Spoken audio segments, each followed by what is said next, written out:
Hello guys, comment ça va aujourd'hui? Nous sommes le 29 décembre et on se retrouve pour cet épisode hors série du podcast Sommes-nous vraiment tous des randoms? Les épisodes hors série, quand je suis en solo, j'ai décidé de les appeler Mental of Steel. Je vous invite à voir l'épisode précédent pour plus d'informations là-dessus. Donc, nouvel épisode de Mental of Steel. Aujourd'hui, on va parler de l'engagement, voilà. Je m'étais justement engagé à sortir cet épisode avant 2024. Nous sommes le 29 décembre 2023. Je suis dans les temps, croyez-le ou non, c'est incroyable. Avant de commencer cet épisode, je vous le rappelle, s'il vous plaît, lâchez un petit like. Allez follow sur YouTube, sur Spotify, enfin sur la plateforme où vous écoutez ces podcasts. Et puis si vous êtes sur Spotify par exemple ou Deezer, n'hésitez pas à mettre un petit 5 étoiles, ça soutient grandement la chaîne et ça me motive à vous proposer toujours plus de contenu. Ne faites pas attention au décor derrière moi si vous regardez ça sur YouTube. Je suis en train justement de préparer un petit décor en lien avec le thème du crapaud, puisque bah voilà, la chaîne Roi Crapaud. Puisqu'en 2024, c'est aussi le retour des streams. Voilà, donc j'espère avec un rythme de une fois par semaine. J'ai d'ailleurs fait un stream hier, donc le 28 décembre 2023, pour me remettre un peu dans le bain et puis surtout pour annoncer le retour. Ça s'est très bien passé, c'était très très cool. Dernière information avant de commencer le vif du sujet sur ce podcast. Depuis le 15 décembre 2023, je suis officiellement docteur en microbiologie. Voilà, ça fait plaisir. Je voulais partager ça avec vous. Pour avoir plus d'informations à ce sujet, je vous invite à écouter l'épisode d'avant du podcast dans lequel je vous parle de ma thèse, de la rédaction de la thèse, etc. J'avais dit que je reviendrais peut-être brièvement sur comment s'est passée la soutenance. En vrai, j'ai pas grand chose à dire de plus que ce que j'avais déjà évoqué dans l'épisode précédent. Tout ce que je peux vous dire, c'est que c'était une journée magnifique. Voilà, une des plus belles journées de ma vie et j'en suis très content, j'en suis très fier. Donc voilà, ça fait plaisir. Bon, podcast sur l'engagement. Alors, déjà, voici quelques petites informations à propos de l'engagement. Je vais commencer par vous donner la définition selon le dictionnaire Larousse. Donc si vous me voyez regarder sur le côté, c'est parce que j'ai mes notes à ma droite. Donc, selon le dictionnaire Larousse, c'est un acte par lequel on s'engage à accomplir quelque chose. C'est une promesse, une convention ou un contrat par lequel on se lie. Voilà, donc ça, c'est la définition de l'engagement de manière générale. Évidemment, le terme engagement a plusieurs sens, du coup, vous pouvez trouver d'autres définitions. Mais par rapport à ce dont nous allons parler aujourd'hui, c'est la définition qui me semble la plus appropriée. Des synonymes, cette fois, selon le dictionnaire du Robert. Donc voilà, j'ai pris plusieurs dictionnaires pour ne pas faire de jaloux entre eux. Donc on y trouve comme synonyme obligation, contrat, convention ou pacte, promesse, parole, serment, vœu, embauche, recrutement. Et enfin, je les ai laissés, même si ça s'éloigne un peu de ce dont on va parler aujourd'hui, combat, assaut, bataille, échauffourée et escarmouche. Euh, pardon. Je les ai laissés et je reviendrai dessus un peu sur cette notion de combat plus tard. En effet, on peut engager un combat. C'est pas de ça dont je vais parler aujourd'hui, mais c'est plus la notion qu'un engagement est, quoi qu'il arrive, selon moi, un combat. Voilà, on y reviendra. Et enfin, je vais aussi parler de l'étymologie du terme. Donc, étymologiquement, euh, engage signifie mettre quelque chose en gage. En fait, c'est la racine de engagement, c'est engage, et donc ça signifie littéralement, comme je viens de le dire, mettre quelque chose en gage. Et en fait, on retrouve directement une notion de coût dans l'engagement, puisqu'on met quelque chose en gage, ça veut dire que c'est quelque chose qui va nous coûter. Aujourd'hui, donc, vous l'aurez compris parce que ça fait 20 fois que je le dis, que je vous ai dit 10 000 définitions, mais je vais vous parler de l'engagement. C'est un podcast qui me tient à cœur. Il est né du fait que, pour moi, l'engagement fait partie, c'est la vraie clé du bonheur. Voilà, je vous le dis direct. Et là, en fonction de ce à quoi vous pensez en entendant ce mot, vous pensez peut-être à engagement dans les relations amoureuses, avec par exemple le mariage ou le fait d'être en couple. Vous pouvez penser à l'engagement au travail aussi. Donc, quand on dit, excusez-moi, quand on dit que les collaborateurs sont engagés dans l'entreprise, vous pouvez penser à engager une bataille ou un combat aussi, comme on en a parlé plus tôt, ou vous pouvez penser à des engagements que vous vous êtes donnés envers vous-même et que vous espérez tenir. Par exemple, c'est le cas, on y arrive très bientôt, puisque dans 2 jours, nous sommes en 2024, enfin dans 3 jours du coup, nous sommes en 2024, et il y a les résolutions. Les résolutions, c'est censé être des engagements envers nous-mêmes. Aujourd'hui, on va parler de l'engagement de manière générale, donc sous un peu toutes ses formes, puisqu'au final, on y retrouve des choses communes, quelle que soit la forme d'engagement finalement, et c'est de ça dont je veux parler un peu aujourd'hui. Je vous le rappelle, dans ce podcast, il n'y a pas de cut, etc. Donc si je bafouille, si vous entendez des bruits, si je bois, etc., bah, ça fait partie de l'aspect naturel. C'est un peu une conversation, malheureusement pour moi, c'est un monologue. Les vraies conversations se font dans les épisodes à plusieurs. Mais voilà, je tiens à garder le format naturel de ce podcast, comme je l'ai déjà expliqué plusieurs fois. Au début, je voulais faire ce podcast en essayant de faire une rétrospective un peu de toutes les formes d'engagement, d'essayer de comprendre les différents points de vue qui existent. Enfin, j'ai écouté beaucoup de choses, j'ai lu pas mal de choses sur ce sujet, et je voulais carrément prendre enfin, j'avais carrément commencé à prendre des notes et à me dire, ok, donc telle personne pense ça, pourquoi, blabla, blabla, blabla. Et en fait, je me suis dit que c'était pas du tout ce que je voulais faire, donc j'ai quand même écouté et gardé tout ce que j'avais écouté et lu. J'ai écouté quelques autres trucs qui me semblaient pertinents, mais je voulais plus partager mon propre avis sur ma notion de l'engagement et pourquoi, selon moi, c'est une vraie clé du succès, mais en dehors du succès, c'est une vraie clé du bonheur. Voilà, je pense que... Et d'ailleurs, ça sera certainement le titre de ce podcast, l'engagement de point, la clé du bonheur, ou l'une des clés du bonheur, parce que c'est certainement pas la seule clé. Mais j'en ai un peu eu marre de certaines personnes. Voilà, il s'est passé... Enfin, c'est une accumulation de choses, mais j'en ai un peu eu marre de tous ces gens qui pour moi, font passer le désir court terme avant tout l'engagement, l'effort et donc le bonheur long terme, de manière générale, et ça m'a saoulé. On va revenir là-dessus, évidemment, dans l'épisode. Je ne vais pas vous détailler ma vie personnelle, surtout que c'est plusieurs événements, hein, que ce soit au travail, dans ma vie privée, etc. Mais je commençais à ne plus comprendre pourquoi les gens étaient matrixés par le, le désir instantané et donc la perte d'engagement, la peur de l'engagement, etc. Toutes ces choses-là, c'est des choses que je comprenais de moins en moins. Et donc, c'est pour ça que j'ai fait mes recherches et que je voulais faire un podcast pour expliquer mon avis et pourquoi je pense totalement l'opposé. Ok, donc j'ai décidé, j'ai pris quelques notes quand même parce que souvent c'est full impro, mais là je voulais que ça soit un minimum travaillé.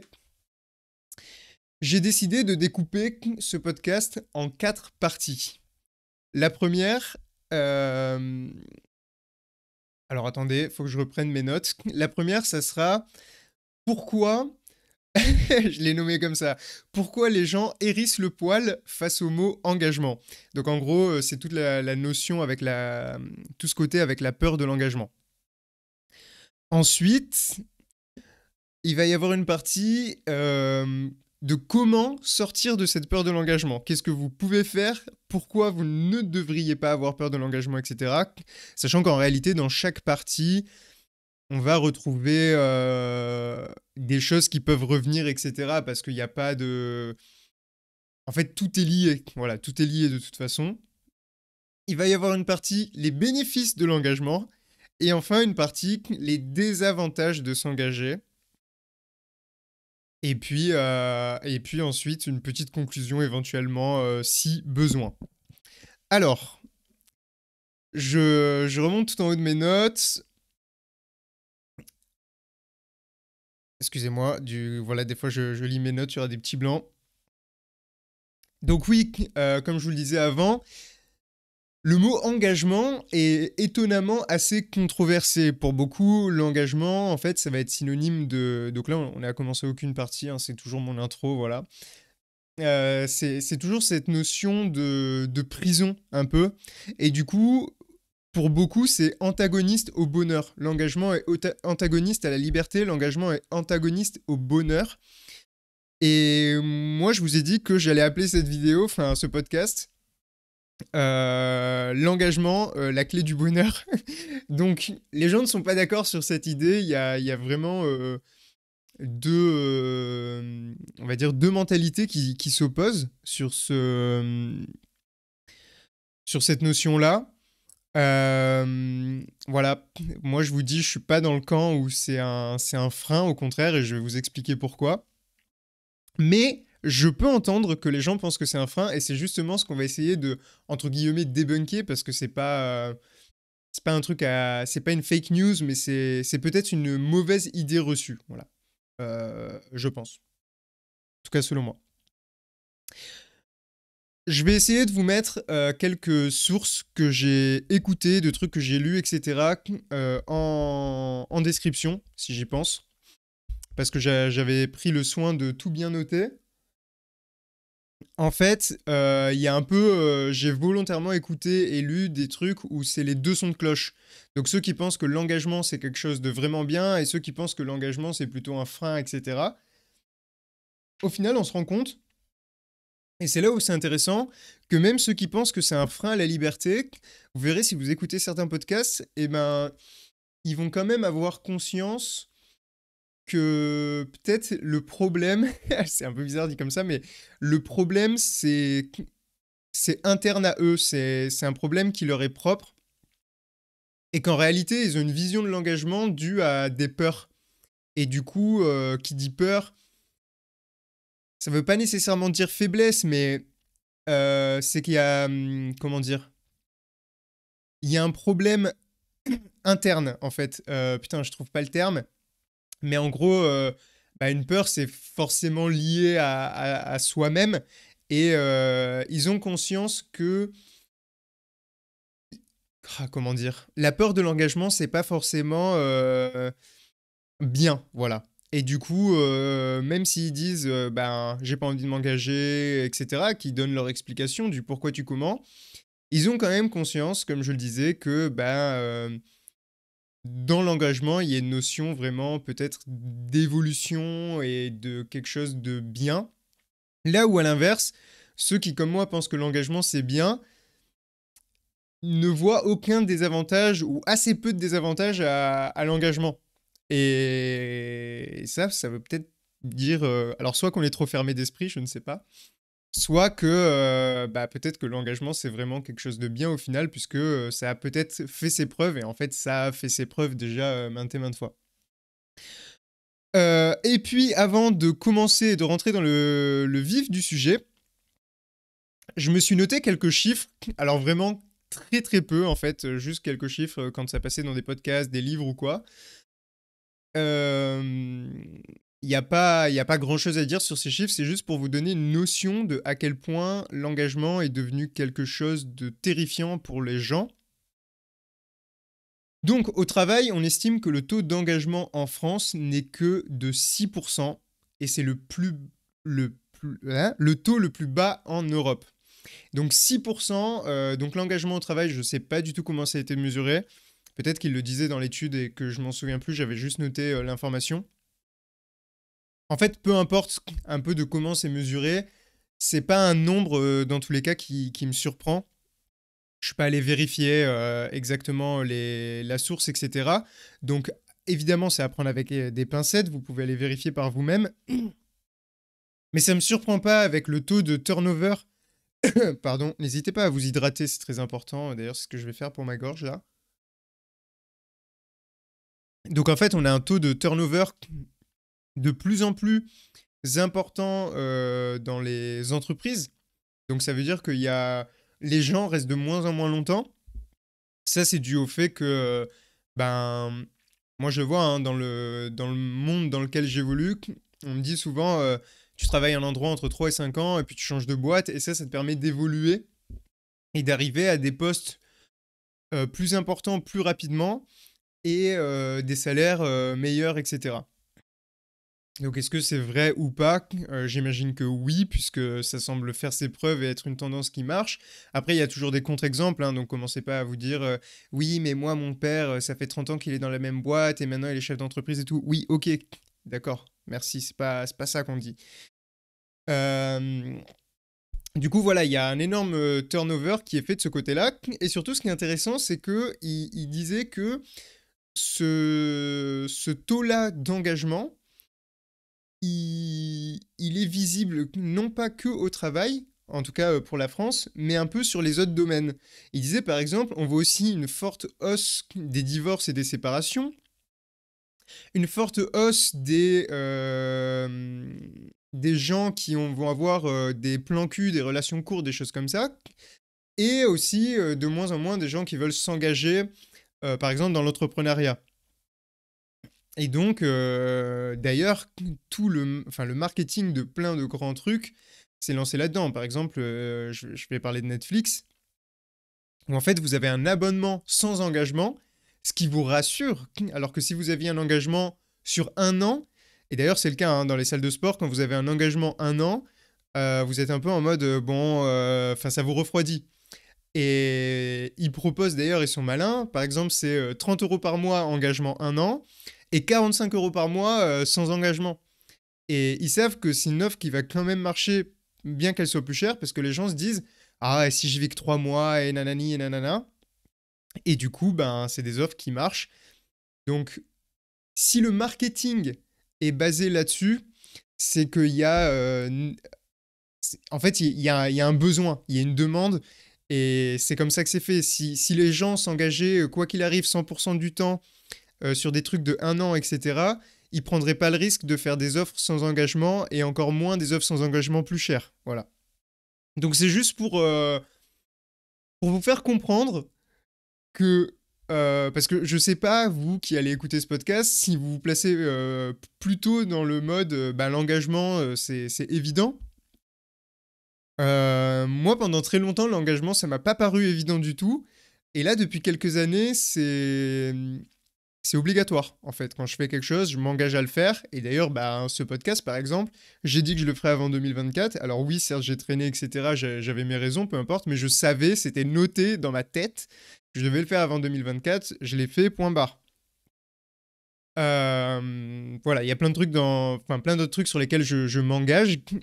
Et on aura certainement l'occasion d'en reparler soit à travers ce podcast, soit peut-être en stream des fois, etc. Et donc, je vais arriver dans la première partie de ce podcast. C'est une introduction un peu longue, hein, 17 minutes.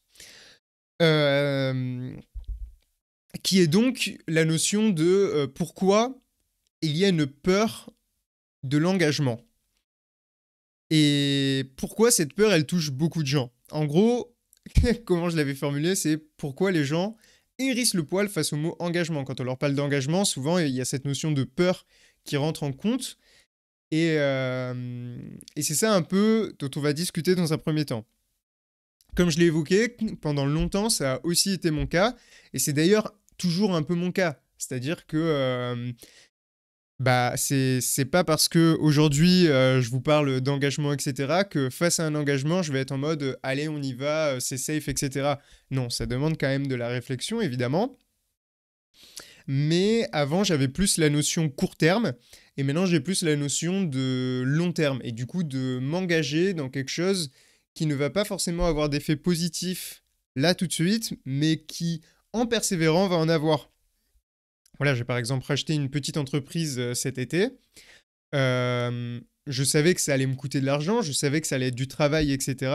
Et pourtant, ben, pour moi, ça vaut quand même le coup parce que ben, ça m'apprend plein de choses, et sur le long terme, j'espère que ça va porter ses fruits. Alors, est-ce que j'ai eu peur de le faire? Oui, évidemment. D'ailleurs, avant de passer, entre guillemets, à l'acte d'achat, ben, je me suis énormément renseigné, j'ai lu beaucoup de choses sur le sujet. J'ai aussi demandé conseil à beaucoup d'amis, des proches, des gens de ma famille, etc., pour, discuter avec eux de...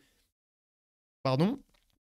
Pour discuter avec eux de est-ce que est-ce que ça vaut le coup? Est-ce que vous pensez que c'est un bon plan, pas un bon plan, et cetera? Et puis à tel prix, machin. J'ai même demandé à des gens qui étaient dans la comptabilité d'analyser les bilans, enfin bref, j'ai demandé plein de conseils et donc ça, c'était quand même une peur, en fait et c'est logique puisque quand on va s'engager, je rappelle, on a la notion de coût. Alors, c'est pas forcément un coût monétaire, mais on met en gage quelque chose. Et là, je savais que j'allais mettre de l'argent, en l'occurrence, dans ce cas-là. Mais j'allais aussi devoir y investir du temps, de l'énergie. Et puis ensuite, il y a tout le process administratif, un petit peu juridique, hein. On prend quand même des responsabilités en faisant ça. Et ça, c'est vrai pour un peu tout, alors à différentes échelles, mais quand vous vous engagez dans une relation, je vais parler de relation de couple, ben vous savez que ça va peut-être avoir un coût, euh, j'en sais rien, pour parler, enfin un coût, oui, un coût ça va en avoir un, je parlais de coût budgétaire, ça va peut-être en avoir un, mais ça va avoir aussi un coût d'investissement. Vous savez que vous allez certainement devoir faire certains sacrifices pour obtenir potentiellement un plus derrière. Si vous faites que des sacrifices et qu'il n'y a pas de plus derrière, arrêtez votre relation directe. Voilà, en fait, c'est comme ça. Le calcul, il est simple. Et c'est pareil. Alors après, par contre, il faut se dire que les bénéfices ne sont pas toujours instantanés. Des fois, les sacrifices, il faut en faire. Alors peut-être moins dans le cas des relations humaines, mais en tout cas, dans l'engagement en entreprise, il faut parfois sacrifier 1 ou 2 ans de temps de sa vie pour ensuite avoir des bénéfices dans 5 ou 10 ans. Donc voilà, toutes ces notions sont un peu différentes. Ensuite, j'ai écouté quelqu'un qui disait dans un podcast quelque chose de très intéressant. Donc c'était une psychologue qui parlait de ça. J'ai plus son nom, mais vous pourrez de toute façon retrouver les liens dans la description. Et elle disait qu'en fait, souvent, par peur de l'engagement, les gens ont en fait peur d'autre chose. Et par autre chose, elle disait, il y a la notion de peur de la perte de liberté. Donc ça, je l'ai évoqué plusieurs fois depuis le début, puisqu'en effet, quand on s'engage, on a l'impression, d'ailleurs, le mot ressemble trop à cage, je trouve. Et je me demande si ça n'a pas un effet, comment on dit, un effet inconscient. Mais voilà, les gens ont l'impression d'être en cage avec ces engagements. Ils n'ont pas envie d'être liés, ils ont envie de se sentir libres. Et vous verrez que pour moi, l'engagement n'est pas du tout un frein à la liberté. Et au contraire, l'engagement, c'est même la vraie liberté. Mais on va y revenir. Ensuite, il y a aussi des fois par peur de l'engagement, il y a cette notion de peur de la dépendance. D'ailleurs, toutes les peurs peuvent être liées, hein, mais elle dit ce qu'elle a reconnu à travers ses patients. Donc la peur de la dépendance, puisqu'en fait, euh, personne n'a envie d'être dépendant, même si en réalité, elle explique que dans toute relation, enfin dans tout engagement, quel qu'il soit, il y a une notion d'interdépendance. Quand vous vous engagez envers quelqu'un, et ben il a aussi besoin de votre engagement. Sinon, en fait, il n'y aurait pas cette notion de besoin de s'engager envers quelqu'un. Je ne sais pas si vous voyez ce que je veux dire. Là, l'entreprise a besoin de moi pour vivre et j'ai besoin de faire tourner l'entreprise pour mes projets, par exemple, des choses comme ça. Et quand on est même juste collaborateur, donc employé d'une entreprise, c'est pareil, vous engagez envers l'entreprise, mais l'entreprise est censée aussi s'engager vers vous, puisque l'entreprise a autant besoin de vous que vous. Donc vous avez besoin de votre travail, notamment pour vivre, manger, etc. Mais l'entreprise a besoin de vous pour elle aussi vivre. L'entreprise est un organisme non vivant, mais qui en réalité pourrait être comparé à quelque chose d'assez vivant dans le sens où une entreprise qui meurt, c'est une entreprise qui ne va plus exister. Et pourquoi elle meurt? Parce qu'elle a plus tous ces éléments qui fonctionnent ensemble pour la faire fonctionner, pour la faire tourner. Donc voilà, c'est... Je sais plus ce que je disais, mais en gros, oui, il y en a qui ont peur de la dépendance, alors qu'en fait la dépendance, elle est nécessaire. Attention par contre à ne pas devenir trop dépendant. Donc on reviendra aussi rapidement sur la notion de surengagement. Donc ça, c'est les gens qui se donnent trop, trop, trop, trop, trop, et qui attendent en retour parfois énormément, alors que ça n'a jamais été, entre guillemets, dans le contrat de base. Donc ça, par exemple, c'est les gens qui vont se donner à fond au travail et qui vont en faire plus, donc tant mieux pour l'entreprise, et ensuite qui vont demander des choses en retour, par exemple. Et en fait, on va leur dire, ouais, mais c'était pas... Enfin, c'est gentil de l'avoir fait, mais c'était pas forcément à toi de le faire.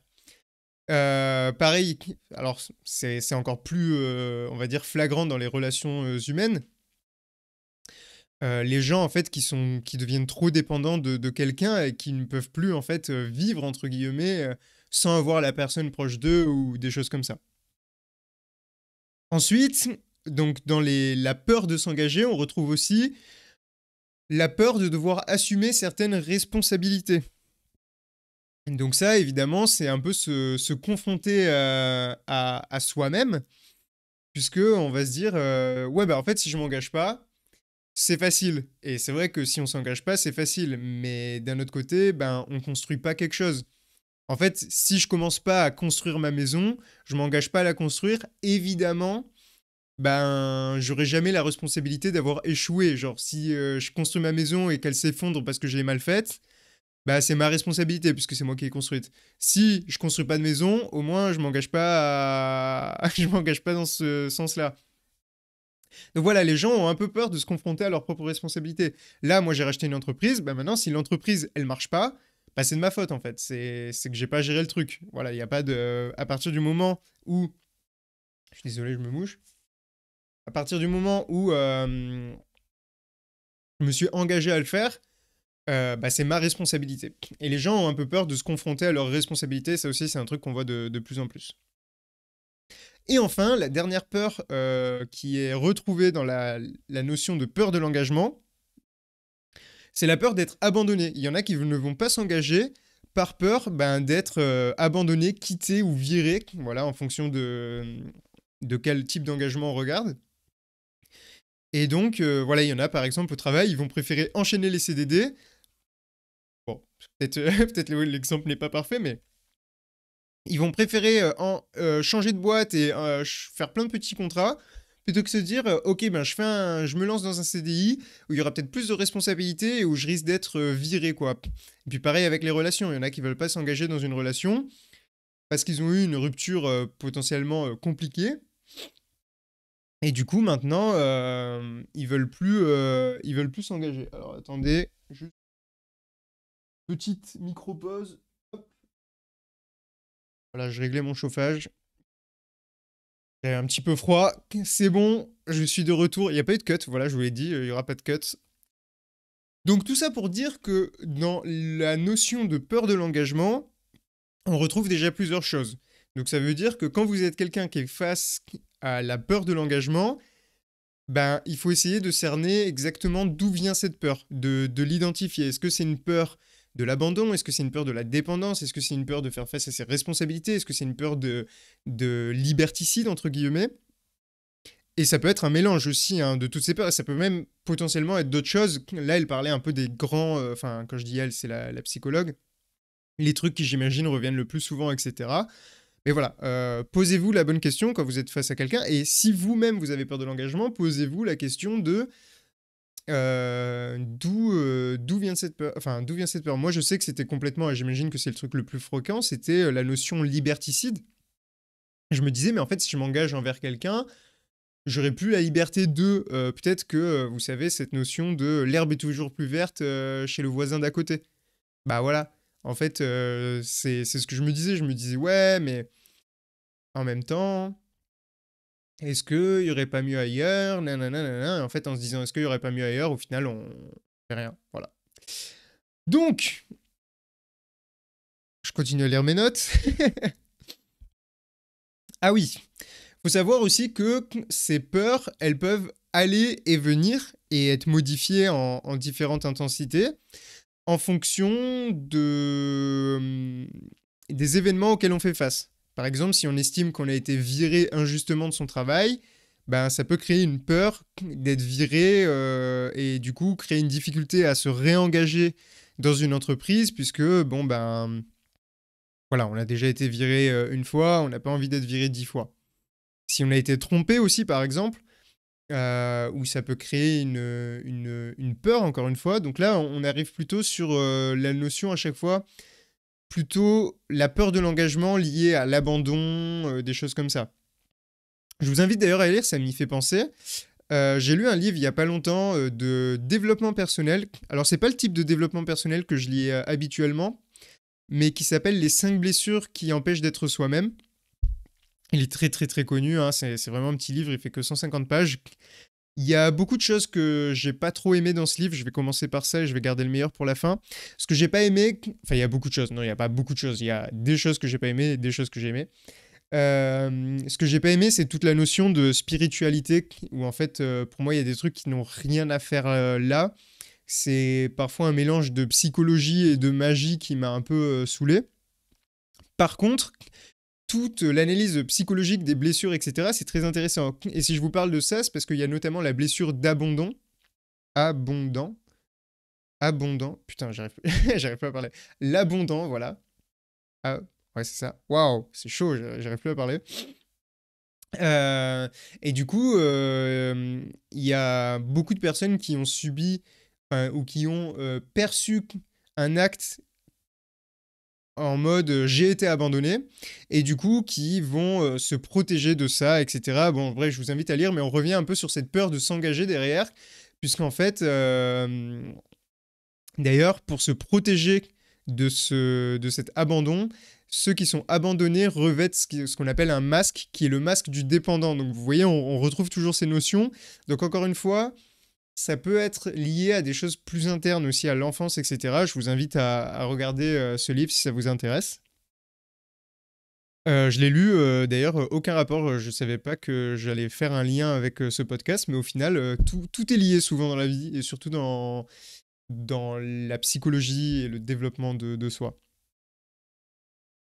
Et ah oui, et aussi très souvent quand on est face à un acte où par exemple on est quitté par quelqu'un, on est viré par son travail, je parle presque que des engagements de travail et de relations humaines, mais en réalité, bon, essayer d'appliquer ça à d'autres trucs, euh, on va avoir cette notion de putain, est-ce que j'ai pas perdu du temps? Est-ce que quand je me suis engagé, par exemple, à essayer de monter une entreprise et qu'au bout de 5 ans, l'entreprise coule, ou est-ce que je me suis mis dans une relation pendant 5 ans et qu'au bout de 5 ans, on se sépare de la personne, etc.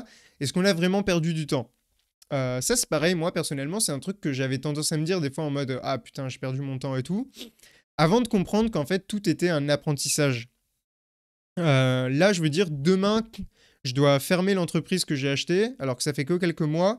J'aurais appris tellement de trucs que ça serait quand même bénéfique en fait. Pareil, si vous êtes dans une relation 5 ans avec une personne, vous aurez appris plein de choses. Alors déjà, vous aurez appris à développer une relation, parce que 5 ans, ça commence à être un bon gros début de relation. Et en fait, tout ça, c'est des choses qui pourront vous servir. Donc déjà, c'est un apprentissage envers vous-même, de comment vous vous comportez dans telle ou telle situation, mais c'est aussi un apprentissage envers le monde extérieur. Par exemple, dans le cas d'une relation, vous apprenez à comprendre les autres, vous avez sûrement toléré des choses, etc. Dans le cas d'une entreprise, vous avez appris la gestion d'entreprise, peut-être à faire de la comptabilité, enfin bref, plein de choses comme ça. Donc, plutôt que de voir cette peur euh, comme voilà une perte de temps, enfin pardon, pas cette peur, l'acte qui a pu augmenter votre peur comme une perte de temps, essayez de le voir comme un apprentissage, mais on reviendra dessus dans le prochain chapitre de ce podcast. Et oui, je me suis noté aussi qu'il y a toute cette notion de est-ce qu'il vaut mieux avoir des remords ou des regrets, donc ça c'est à vous de vous poser la question, c'est le débat infini. J'ai l'impression qu'il y a pas mal de gens qui préfèrent les remords. Moi, je pense qu'il vaut mieux les regrets. Attendez, j'ai peur de dire une bêtise, mais les regrets, c'est quand on a fait quelque chose et qu'on n'aurait pas dû le faire. Les remords, c'est quand on l'a pas fait et du coup qu'on se dit qu'on aurait dû le faire. Mais du coup, pour moi, si on l'a fait, les regrets n'existent même pas, puisqu'en fait, si on l'a fait, ça nous apprend forcément quelque chose. Donc les regrets n'existent pas, mais bon, c'est un autre débat. Ensuite, évidemment, ce mot, il porte... Enfin, il est plutôt négatif. Déjà, comme je disais plus tôt, il ressemble au mot cage. Voilà. Moi, je trouve que engage ou encage, ça se ressemble vachement. Alors, est-ce que ça a un effet ou pas? Je sais pas. Peut-être inconscient. Et, Et il y a aussi que étymologiquement, comme je le disais au début, il y a une notion de mettre en gage quelque chose. Donc vraiment que ça va coûter. Et en fait, si on a l'impression que ça nous coûte, c'est péjoratif. Alors oui, ça va nous coûter quelque chose, mais ce qui va nous coûter quelque chose va nous en faire gagner plus, certainement. Et même si ça nous fait gagner moins, ça nous fait gagner de l'apprentissage. Et la connaissance, il n'y a rien de mieux que la connaissance au final. Aussi, comme je l'évoquais, il y a cette notion des gens qui ont peur de de se confronter à eux-mêmes. Donc ça, c'est l'une des peurs que j'évoquais.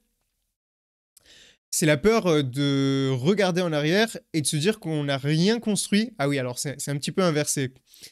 Euh, En gros, c'est ce côté, au bout d'un moment, les gens vont plus du tout vouloir s'engager.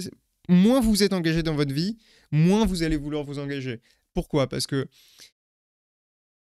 c'est un cercle vicieux où si vous regardez en arrière et que vous vous dites oula, j'ai rien construit, en n'ayant rien construit par le passé, comment je vais pouvoir construire un truc bien dans le futur?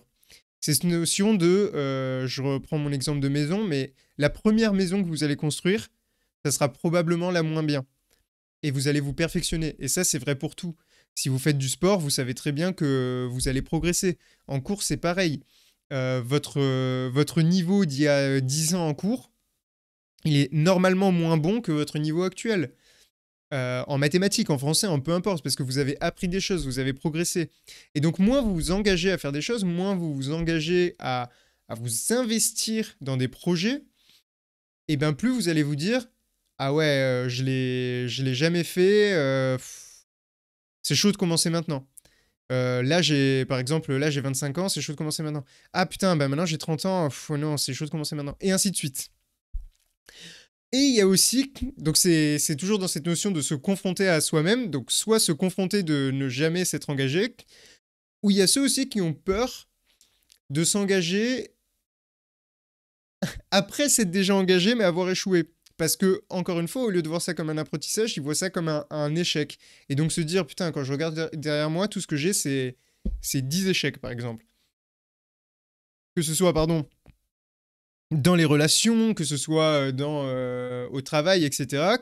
Admettons, j'ai créé 50 entreprises, les 50 entreprises ont coulé. Oui, d'accord, mais peut-être que ça sera la 58e qui va marcher, donc en fait, il t'en reste encore 7 et tu peux pas le savoir. Et donc ça, c'est une notion, en tout cas, chez les entrepreneurs, qui est très connue, qui est ce côté de faut vraiment se lancer et quand on échoue, recommencer, recommencer, recommencer et ça viendra. Et si ça peut s'appliquer à l'entrepreneuriat, je suis sûr que ça peut s'appliquer aux autres types d'engagement. Typiquement, il ne faut pas avoir honte d'avoir eu plusieurs relations par le passé et de ne jamais avoir trouvé celle qui marche. Il faut juste se dire que si ça n'a pas marché, c'est pour une bonne raison et que ben, ça marchera au moment où ça devra marcher. Ça ne veut pas dire qu'il faut attendre que le miracle arrive sur vous, mais ne perdez pas espoir. Tac, tac, tac. Et enfin, toujours dans cette peur, donc là je vous rappelle, on est dans la partie où on parle un peu des raisons qui font qu'on a peur de l'engagement. La notion de FOMO, donc F-O-M-O, qui vient de l'expression anglaise Fear of Missing Out, qui veut littéralement dire la peur de passer à côté de quelque chose. Et donc ça, j'en parlais au début me concernant, quand à l'époque j'étais vraiment en mode peur de l'engagement, etc. Qui est cette notion de ah ben est-ce qu'en m'engageant je vais passer à côté de quelque chose d'autre, et du coup est-ce que en m'engageant je risque de voilà de pas voir la fameuse herbe plus verte chez le voisin d'à côté. Je sais pas si vous connaissez cette expression, moi on me la disait tout le temps quand j'étais petit, alors j'ai l'impression qu'elle est connue mais si ça se trouve elle est pas du tout connue. Euh, et, et du coup ce qui mène à la question de est-ce que s'engager est un frein à la découverte. Alors, dans la partie suivante, je reviendrai sur cette question et j'y répondrai, enfin, selon moi en tout cas, j'y répondrai. Mais vous verrez qu'en fait, non. Et qu'au contraire, l'engagement permet de développer la découverte et les connaissances. Et quoi qu'il arrive, un peu pour contrecarrer cette peur, que vous le vouliez ou non, vous allez forcément passer à côté de certains trucs. Déjà parce qu'on est arrivé dans une société de consommation tellement rapide que ce soit des films, des séries, des musiques, il y en a des centaines, voire des milliers qui sortent par jour de chaque. Donc vraiment, vous allez forcément rater des trucs, c'est inévitable. Et puis c'est pareil, vous allez, enfin, qu'est-ce que vous espérez quand vous êtes en couple avec quelqu'un? Vous dites, est-ce qu'il y a meilleur ailleurs? Mais ça veut dire quoi? Ça veut dire qu'il y a, allez, on est bientôt 9 milliards sur Terre, on va dire qu'il y a 50% d'hommes, 50% de femmes, ça veut dire... Et si vous êtes bi, vous allez devoir tester les 8 milliards 999 millions 999 999 autres personnes. Enfin, c'est quoi le délire? Donc, évidemment, arrêtez de penser qu'il y aura mieux, enfin, il peut y avoir mieux, évidemment, mais arrêtez de chercher toujours la perfection. Le perfectionnisme, c'est à la fois une qualité et à la fois un gros défaut, parce que c'est ce qui empêche de se contenter des fois de ce qu'on a.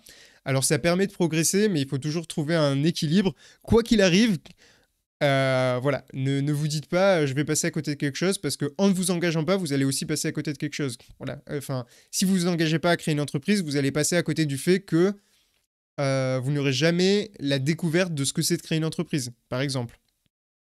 Ok, donc ça c'était pour mon gros bloc sur toutes les raisons qui font que les gens ont peur de s'engager. Et ça m'amène à la partie 2, qui est comment sortir de cette peur de l'engagement. Alors, je vais vous le dire direct, il n'y a pas de recette miracle. Voilà, s'il y avait un truc miracle, genre tu fais d'abord 10 pompes, ensuite tu tournes sur toi-même et tu bois un verre d'eau et hop, tu n'auras plus peur de t'engager, ça se saurait quand même. Et voilà, ça serait un truc que je pense que tout le monde ferait. Donc il n'y a pas de truc magique. En plus de ça, chaque personne est différente et du coup, en fonction de chaque personne, vous allez devoir appliquer on va dire, des protocoles, enfin des façons de faire différentes. Vous allez certainement voir que ce qui a pu marcher pour un ami à vous ne marchera pas pour vous, etc. Donc voilà, cherchez dans un premier temps, comme je le disais, à identifier la réelle raison de votre peur. Pourquoi vous avez peur de vous engager pour commencer à travailler dessus? Et d'ailleurs, là où c'est intéressant, c'est qu'il existe des thérapies pour ça. Il y en a qui vont voir des psychologues. Et une psychologue, justement, dans un podcast, disait, c'est marrant que les gens s'engagent à aller voir un psychologue, par exemple, une fois par semaine, pour résoudre un problème d'engagement. Alors que commencer une thérapie, c'est déjà un engagement. Le principe de la thérapie, c'est de la régularité et du long terme. Donc c'est déjà l'engagement. Donc ça veut dire que la psychologue, elle disait que quand mes patients font le pas de venir une fois, deux fois, trois fois, je leur dis qu'ils sont déjà sur la voie de la réussite, puisqu'en fait, ils sont déjà en train de s'engager. Donc si vous-même... alors après, on peut avoir peur de l'engagement dans certains domaines et pas dans d'autres. Attention, hein, je dis pas que quand on a peur de l'engagement, c'est surtout et c'est pas tout noir ou tout blanc. Vous pouvez avoir peur de vous engager dans une relation, mais pas du tout peur de vous engager au travail, par exemple.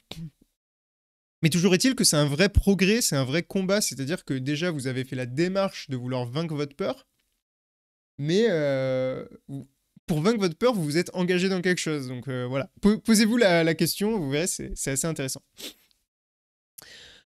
Ok, pour sortir de l'engagement, comme je vous le disais, enfin non, avant en fait, j'ai oublié de vous dire un truc important, c'est est-ce que vous êtes sûr d'en avoir envie? Est-ce que vous commencez à, comment dire, à voir un intérêt dans le fait de vous engager? Est-ce que pour vous, ça a du sens? Si ça n'a pas de sens, si vous vous forcez à faire quelque chose, alors ça ne veut pas dire qu'il faut jamais se forcer, des fois il faut se forcer, mais si déjà vous comprenez la logique et l'intérêt derrière l'engagement, c'est déjà que vous êtes sur la voie de vous dire waouh, ça va être incroyable. Et je vais reprendre mon propre exemple, hein, puisque je suis la personne que je connais le mieux, jusqu'à preuve du contraire. Et donc, comme je vous le disais, avant, je voyais pas l'intérêt, etc. Et puis j'ai dû passer par mes mauvaises expériences pour comprendre en fait que, ah bah si, en fait, il y a un réel intérêt à s'engager, parce que quand je m'engage pas dans un truc, j'y trouve pas la satisfaction que je recherche. C'est une satisfaction qui est superficielle, en fait. Et très temporaire, en fait. Voilà. Attendez, je bois une petite gorgée de thé. N'hésitez pas à vous faire un petit thé, une petite tisane si vous écoutez ce podcast. Les épisodes sont un peu longs, hein, donc faut s'hydrater. Hein. Ok. Ensuite, une fois que vous êtes dans la démarche de, ben, est-ce que j'y vois un intérêt à l'engagement, identifier les raisons et les causes de vos peurs. Donc ça, c'est ce qu'on parlait un peu plus tôt. Est-ce que c'est la notion liberticide qui vous fait peur? Est-ce que c'est vous avez peur d'être dépendant parce que vous avez déjà été dépendant par le passé et ça s'est mal passé? Est-ce que vous avez peur de vous confronter à vous-même, qu'on vous juge? En fait, se confronter à soi-même, c'est un peu la notion de honte qu'on va avoir, la honte de soi-même et qui peut avoir un impact sur les autres. On va se dire, putain, mais si je dis un truc et que je le fais pas, on va me juger, etc. Certainement, peut-être qu'il y en a qui vont vous juger, mais concentrez-vous d'abord sur vous-même. Dites-vous pourquoi vous l'avez fait, pourquoi vous avez échoué. Enfin, demain, je le répète, moi, mon entreprise, elle coule.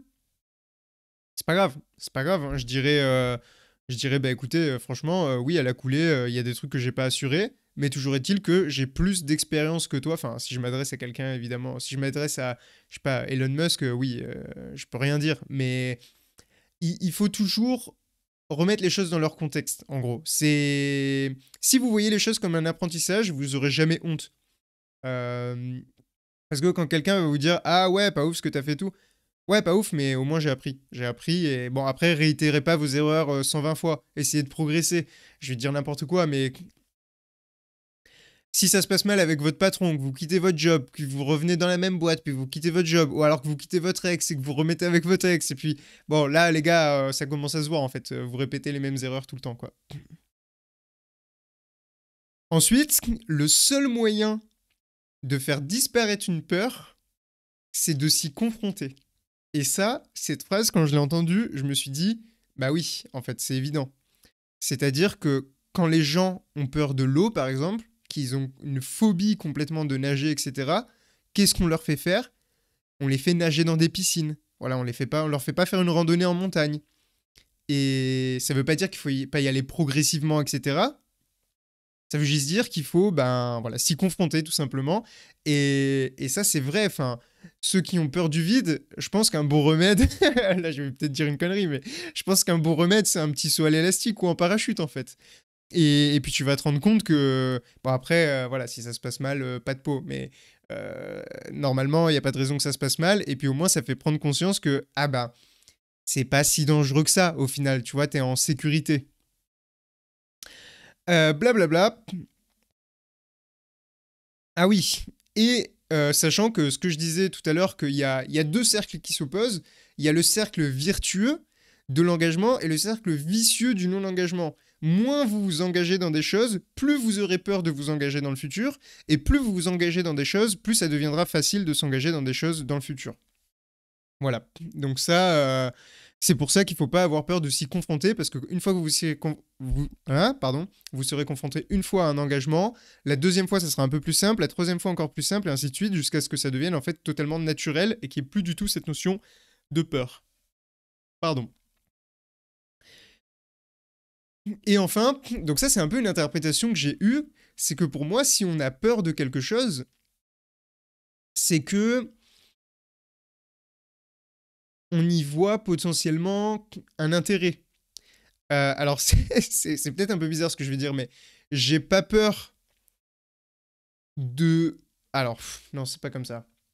Ouais, allez, j'ai pas peur de devenir champion du monde de natation, parce qu'en fait, personnellement, moi, j'ai pas envie de devenir champion du monde de natation. Je m'en fous me concernant, même si je respecte totalement et je trouve ça hyper impressionnant, les grands nageurs, etc. Et du coup, j'y vois pas d'intérêt pour moi-même. Et comme je me pose même pas la question de comment je vais devenir champion du monde, je peux pas avoir peur de ça. Par contre, je vais reprendre l'exemple de l'entreprise, mais moi, j'ai beaucoup d'objectifs professionnels. Et du coup, j'ai peur d'échouer ces objectifs. Et donc, c'est comme j'ai peur d'échouer ces objectifs, c'est parce que j'y vois un intérêt. C'est parce que à la fin, c'est quelque chose qui me tient à cœur. Donc certainement que si vous avez peur, déjà, c'est que ça peut vous tenir à cœur. Reprenons l'exemple d'une relation. Si... Ah ouais, non, c'est bizarre dans le cadre d'une relation. Laissez tomber cet exemple. Mais en gros, voilà, peut-être faut se poser cette question. Là, c'est purement de l'interprétation et on va dire... je vais dire n'importe quoi, je vais utiliser des termes, ça veut rien dire, mais pour moi, c'est ce que j'ai envie d'appeler dans ma tête de la philosophie de la psychologie. C'est certainement pas les bons mots, mais en gros, pour moi, c'est toute la réflexion autour de pourquoi on ressent quelque chose. Si on ressent quelque chose, il doit y avoir une explication à ça. Et bien là, si on ressent de la peur, il doit y avoir de l'explication. Et cette explication, pour moi, ça veut peut-être dire qu'on a un intérêt une envie ou un intérêt, ouais, pour cette chose-là. Tac, tac, tac. Ensuite, petite phrase qui va vous changer la vie. C'est que vous avez peur de l'engagement, alors que maintenant, 99% du temps, je pense, vous pouvez vous désengager. Alors, plus ou moins facilement, certes, mais vous pouvez quand même vous désengager. Ça n'a jamais été... Je veux dire, c'est rarement la prison, a priori. Vous vous mettez en couple avec quelqu'un, vous pouvez vous séparer. Vous vous mariez avec quelqu'un, vous pouvez divorcer. Il y a des solutions. Alors évidemment, c'est simple, c'est goûteux à la fois en temps, en énergie, moralement, etc., mentalement, pardon. Et moralement aussi, etc. Mais vous prenez un taf, vous pouvez changer de taf. Enfin, il y a toujours des possibilités. Évidemment, c'est pas simple. Je suis pas là pour vous dire que c'est facile.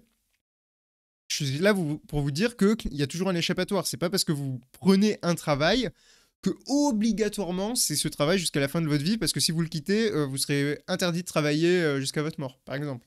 Ou alors, si vous commencez une relation et que ça marche pas, vous serez interdit de relation à vie.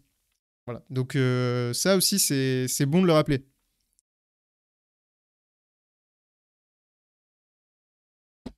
Ah, le thé, il fait trop du bien, je vous le dis direct. Parler, là, ça me sèche la gorge. Après, le thé, ça déshydrate. Ok, je sais, c'est bon. Je fais des débats tout seul. Ah oui. Un exemple tout bête, là, de ce que je viens de dire, c'est combien de gens ne partent pas en voyage et se trouvent des excuses pour ne pas partir en voyage, en trouvant des excuses, par exemple, c'est trop cher, je sais pas si j'aurai des vacances, machin et d'où, alors que en réalité, au fond d'eux, ils le savent. Et la vérité, c'est que c'est juste qu'ils n'ont pas envie de bloquer les dates. Ils n'ont pas envie de bloquer les dates parce que c'est un engagement, alors que maintenant, si vous, franchement, la plupart du temps, vous pouvez annuler ou échanger vos billets gratuitement.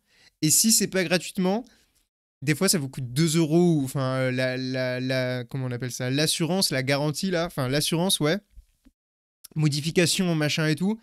Pour des billets de train, maintenant ça coûte genre 2 euros. Pour des billets d'avion, je sais pas, ça dépend des compagnies, etc. Des fois c'est même gratuit, comme je vous le disais. Donc en fait, pourquoi dire à tout le monde, ouais, c'est parce que j'ai pas le temps, tu comprends, je sais pas si j'aurai les moyens, j'attends. Non, en fait, c'est juste que t'as pas envie de bloquer les dates. Pourquoi t'as pas envie de bloquer les dates? Parce que ça sera un engagement. Si tu planifies maintenant, là, on va dire en janvier, ton voyage de juin, tu vas te dire ouais, mais dans 6 mois, je sais pas où j'en serai, machin et tout. Mais tais-toi, dans 6 mois, tu seras à la même place. Et t'étais où il y a 6 mois? La plupart des gens, je vous dis la vérité, il y en a plein qui évoluent de ouf en 6 mois, mais regardez-vous en arrière il y a 6 mois, vous étiez certainement à la même situation, ou pratiquement la même situation. Donc en fait, il faut arrêter de se chercher des excuses et juste y aller, parce que si vous réservez début juin pour fin juin, après oui les billets seront trop chers et oui tous les hôtels ils seront complets, et donc là oui ça marchera plus, mais ça marchera plus parce que avant vous aurez perdu 6 mois, on vous voit en fait. Voilà, donc 99% du temps vous pourrez vous désengager plus ou moins facilement. Et, toujours en lien avec ça, ne pas attendre le moment parfait. Alors ça veut pas dire qu'il faut pas se préparer en fonction du type d'engagement, etc. Se sentir prêt, voilà. Mais ne jamais, il n'y a pas de moment parfait, ça n'existe pas. Le moment parfait, il arrive une fois sur 1 milliard, voilà. Donc il y en a qui ont de la chance, bravo à eux. Mais sinon, globalement, ça n'existe pas. Vous voulez vous lancer en entreprise, allez-y, commencez. Enfin, vous voulez vous lancer sur YouTube, Regardez, hein, moi je suis le parfait exemple. C'est pas parfait, clairement ce que je fais, c'est pas parfait du tout. Et pourtant, je le fais, et puis on verra, et c'est pas grave. Et si j'avais attendu d'avoir le bon micro, ces micros, je les ai achetés après 1 an de podcast. Au début, vous prenez un ordi, c'était webcam de l'ordi, micro de l'ordi, ça marche très bien, on se filme et on y va. Vous voulez vous lancer dans une carrière artistique, ben faites des dessins, publiez vos dessins sur internet. Les gens ils diront oh franchement, je vous dis la vérité, et ça c'est un truc qu'on entend de plus en plus. Les gens qui vont vous juger derrière parce que vous avez fait un truc, c'est ceux qui ont le plus le seum parce que eux ils l'ont pas fait. Voilà. On le dit direct, dès que je vais commencer à avoir des avis négatifs, là, des commentaires, si un jour ça perce un peu, qu'il y a des commentaires négatifs, etc. Alors je dis pas, hein, il y a des commentaires négatifs qui sont construits et qui sont vraiment pertinents, voilà, qui vont donner. Mais ils ont pas pour but d'être méchants. Moi je vous parle des gens qui sont méchants pour être méchants, genre gna gna t'es nul. Voilà, juste gna gna t'es nul. Écoute mec, t'es un bouseux en fait, et c'est juste que toi tu t'as pas le courage de le faire, et du coup tu préfères essayer de rabaisser les autres plutôt que de le faire toi-même. C'est des gens qui ont peur de s'engager justement, et qui plutôt que se confronter, comme on le disait, à leurs responsabilités et à leurs choix, ils préfèrent essayer d'imposer leur choix nul, donc de non-engagement, à la terre entière. Donc n'attendez pas le moment parfait, lancez-vous, faites abstraction des jugements, concentrez-vous sur les gens qui sont moteurs. Moi, je le vois, j'ai une poignée de proches qui me félicitent à chaque fois pour, euh, pour ce que je fais, tu vois, qui me disent, ouais, t'as le courage de le faire. Ils me disent pas forcément que le contenu est qualitatif ou quoi, parce que la vérité, c'est que peut-être que l'épisode leur a plu, mais déjà, c'est très subjectif, mais aussi que bah voilà, c'est des proches, du coup, ils sont peut-être biaisés là-dessus, mais c'est plus, moi, je suis content quand ils me disent, bah en fait, t'as le courage de le faire, voilà. Et ça, c'est vrai que bah, des fois, il faut se lancer. Donc, engagez-vous, n'attendez pas le moment parfait. C'est pareil, si dans une relation, vous vous dites, je sais pas, vous êtes en couple et vous vous dites, je veux un enfant. Alors, réfléchissez bien avant d'avoir un enfant. Hein, c'est pas un truc où il faut le faire comme ça à l'arrache. Mais est-ce qu'il y aura vraiment un moment parfait pour avoir un enfant? Est-ce que, ah ouais, mais là, je suis encore en études, je suis en fin d'études. Ah ouais, mais ensuite, je travaille trop. Ah, là, je viens de commencer ma boîte. Ah, mais là, maintenant, je suis trop âgé, machin. Et en fait, vous avez loupé tous des moments pas parfaits qui auraient pu être des bons moments quand même à cause de ça. Donc, lancez-vous. Ah oui, ensuite, pour vous rassurer, donc là, on est toujours dans la comment essayer d'avoir moins peur de l'engagement. Il faut, quand vous êtes, quand vous-même vous avez peur de l'engagement, ou quand vous êtes face à quelqu'un qui a peur de l'engagement envers vous, ou bref, de manière générale, il y a la notion de sécurité. Donc il faut 2 choses. Il faut que la personne en face de vous, elle vous fasse vous sentir en sécurité, et il faut que vous-même vous fassiez sentir l'autre en sécurité. Ça va dans les deux sens, hein, c'est jamais unilatéral, sinon déséquilibre, qui dit déséquilibre dit forcément pas bien. La biologie, un des concepts fondamentaux de la biologie, ça s'appelle l'homéostasie. L'homéostasie, c'est l'équilibre euh, d'un organisme vivant, pour faire simple. Et tout ce que cherche à faire cet organisme, c'est revenir à l'équilibre. Son équilibre, c'est par exemple l'homéostasie de votre température corporelle. Votre corps est à 37 degrés. Il doit se maintenir à 37 degrés. C'est son but. C'est l'homéostasie de votre température. Et donc, tout est notion d'équilibre. C'est un phénomène biologique, mais c'est un phénomène de la vie, l'équilibre. Donc, si il y a une sécurité qui est uniquement unilatérale, discutez-en, c'est très important. Que ce soit au travail ou que ce soit dans un couple, etc. Discutez-en, c'est très très important. Mais en tout cas, ne restez pas dans une relation où vous ne vous sentez pas en sécurité, et essayez de faire que l'autre se sente en sécurité. Et pour ça, vous pouvez tout simplement poser les bonnes questions aussi. Bah, typiquement, pourquoi tu as peur de t'engager? Explique-moi, etc. Ou alors, bah, je sens que ces derniers temps, t'es moins investi dans ton travail, pourquoi? Est-ce que tu veux m'en parler? Nanana, comprendre, faire sentir que l'autre est en sécurité avec vous, c'est une notion clé pour s'engager plus facilement. Plus vous allez rendre simple pour une autre personne le fait de s'engager, moins il va avoir peur et mieux ça va être. C'est logique, hein, mais c'est bien de le répéter, j'ai l'impression. Ok, tac, tac, tac. Ok. Par exemple, pour rester là-dessus, dans les relations de couple, si vous n'avez pas de projection avec l'autre, c'est peut-être que vous ne vous sentez pas en sécurité avec la personne et vice-versa. Si l'autre personne n'arrive pas à se projeter avec vous, c'est peut-être qu'il y a une raison. Et donc, c'est bien d'essayer de discuter justement aux alentours, pardon, autour de ces projections, essayer d'avoir des projections court, moyen et long terme. Et ça, c'est vrai dans la vie de tous les jours. En fait, ça va donner du sens et ça va structurer votre engagement. Professionnellement, où je vais? Quel est mon objectif court terme? Quel est mon objectif moyen terme? Quel est mon objectif long terme? Lorsque je veux ranger mon appartement, comment je m'organise? Court terme, nana, moi, voilà, c'est. Alors, le long terme, des fois, c'est plusieurs années, et des fois, c'est une journée. Si par exemple, vous voulez prendre votre samedi pour ranger votre appartement, mais structurer, donner du sens à votre truc, parce que sinon, tout ce qui va se passer, c'est que. Ouais, j'ai prévu que le court terme, alors j'ai commencé à bouger les meubles, et j'ai pas fini. Voilà. Et du coup, je finirai jamais, et puis du coup, vous allez vous mettre dans ce truc vicieux et négatif de ah bah comme j'ai pas fini, je finirai plus tard, et puis ensuite je dérange des trucs, et puis j'ai plus de place, et puis machin. Non, organisez-vous. Et pour ça, la sécurité, ben, c'est important. Voilà, je le répète encore une fois, mais la sécurité et du coup, la communication, quel que soit le type d'engagement, c'est la clé. Et pareil, c'est vrai qu'on aurait pu parler aussi de la notion d'engagement politique. Si vous voulez, engagement politique ou religieux, si vous voulez vous engager dans quelque chose qui vous tient à cœur, si vous arrivez dans un endroit qui vous ressemble et du coup vous vous sentez en sécurité, par exemple un parti politique qui vous parle, parce que les idées sont similaires à votre état de pensée, vous allez vous sentir plus en sécurité et plus apte à vous engager que dans un parti politique, par exemple, drastiquement opposé à votre mentalité. Voilà, c'est pour vous donner un exemple peut-être un peu concret. Donc ça, c'était la première notion, la sécurité, mais ça passe aussi par la valorisation. Valoriser la personne avec qui vous êtes. Attendez, gorgée, petit mouchage. Hop. Euh... Oui, la valorisation. Pourquoi?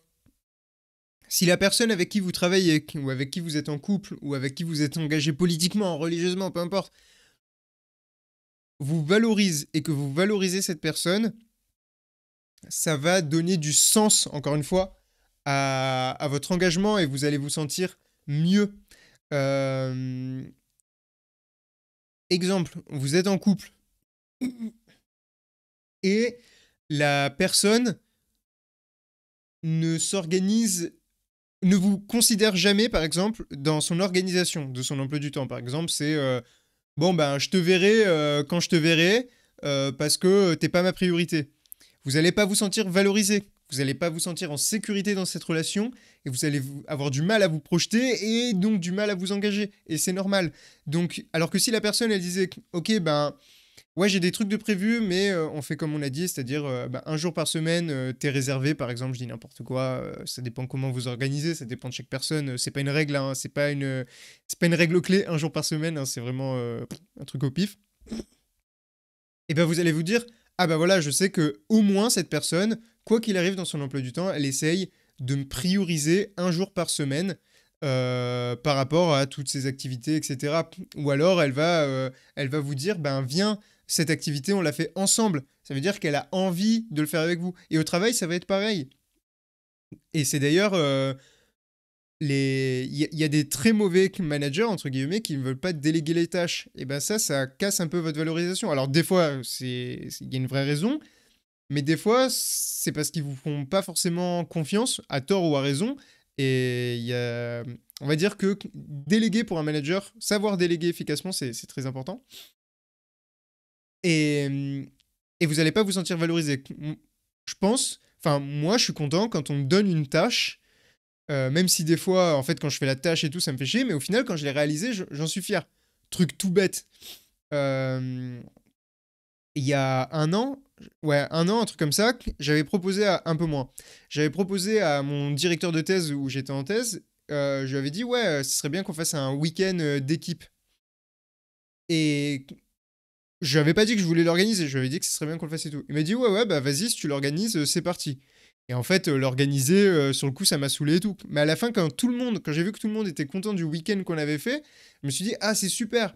Et donc ça, c'est une tâche pas importante, vous voyez, mais c'est quand même, c'est valorisant. Et on se dit, ah, on sert à quelque chose. Et c'est d'ailleurs, moi, je sais que je suis quelqu'un qui, j'aime beaucoup quand il y a une bonne ambiance dans un lieu, etc. Et les compliments qui m'ont fait le plus plaisir venant de mon directeur de thèse lorsque j'ai fini ma thèse, ça a été toute cette notion de et ben en fait, tu avais une réelle plus-value dans l'ambiance au laboratoire. Et ça, bah, ça fait plaisir. Ça veut dire que enfin, je me suis senti valorisé là-dessus. Alors bon, il m'a pas félicité que de ça, évidemment. On a aussi parlé travail. Faut pas abuser. Mais voilà, c'est des petits exemples pour que vous compreniez un peu ce que j'essaye de vous dire. Donc, si je résume ça en 2 mots, la sécurité, ça passe à travers la projection et la valorisation, et ça permet de s'engager plus facilement. Et puis au final, comme je disais, il y a aussi les thérapies que vous pouvez suivre s'il y a un problème peut-être beaucoup plus profond qui est lié à d'autres choses, un réel mal-être, etc. Sachant que je rappelle, une thérapie est déjà en soi un engagement. Donc vous avez déjà fait une bonne partie du travail. Et avant de passer à la suite, donc à la partie 3, j'aimerais mettre un petit disclaimer ici. Attention au surengagement. Parce que là, donc, on est dans la peur de l'engagement. Donc, les gens qui sont, on va dire, rédhibitoires au fait de s'engager. Mais pensez bien au fait que quand vous allez vous engager, il ne faut pas non plus se donner à 10 000%. Déjà parce que se surengager, l'autre, il va percevoir ça comme quelque chose de trop. Et ça va peut-être lui faire peur aussi. Et puis c'est surtout, ça va vous être coûteux en énergie, etc. Pour vous, si vous vous rendez pas compte que c'est du surengagement, vous allez vous dire, putain ouais, mais la dernière fois que je me suis engagé, ça m'a coûté ça n'a pas marché, je vais plus jamais m'engager. Et du coup, encore une fois, il faut trouver l'équilibre, la balance, l'homéostasie. Vous voyez, on y revient toujours, hein, c'est magique en fait. Donc voilà, faites attention à ça. Et n'oubliez pas, si vous êtes vous-même en situation de peur de l'engagement ou que vous avez face à quelqu'un vous avez face à vous quelqu'un qui a peur de s'engager, n'hésitez pas à en discuter et surtout comprendre pourquoi. N'oubliez pas aussi que quelqu'un qui a peur de s'engager, par exemple dans une relation ou une entreprise, n'aura pas peur de s'engager politiquement, etc. Donc ça veut dire que chaque domaine a sa propre peur de l'engagement. Donc voilà, discutez bien, ne surinterprétez pas les choses et ne vous surengagez pas auquel cas. On va du coup maintenant parler, maintenant qu'on a vu un peu pourquoi les gens avaient peur, comment essayer de contrecarrer ces peurs, les bénéfices de l'engagement. Et je vais commencer par donc c'était dans un podcast de philo, à un moment, le gars qui parlait dans ce podcast évoquait la fameuse phrase d'Aristote qui est que l'homme est un animal politique. Attention, pour ceux qui ne sont pas familiers avec la philo et avec cette notion-là, ici politique est à prendre au sens premier du terme. Hein. On n'est pas forcément dans la politique dans le sens les partis politiques, etc. On est plus dans la notion donc de social, société. Voilà, c'est politique dans ce sens-là. Donc on pourrait dire l'homme est un animal social, plus ou moins. Ce qu'on peut, donc en fait, ce qu'on peut comprendre de cette phrase, c'est que, en plus des besoins primaires retrouvés chez tous les animaux, on a besoin de se donner une place dans la société, d'être attendu et d'être considéré. Donc on revient à cette notion de valorisation, okay, où on a besoin de trouver notre place. Et cette place, on va la trouver plus efficacement dans un milieu où, bon, déjà, on arrive qui est en accord avec nos valeurs, mais dans lequel aussi on se sent valorisé. Et tac, tac, tac.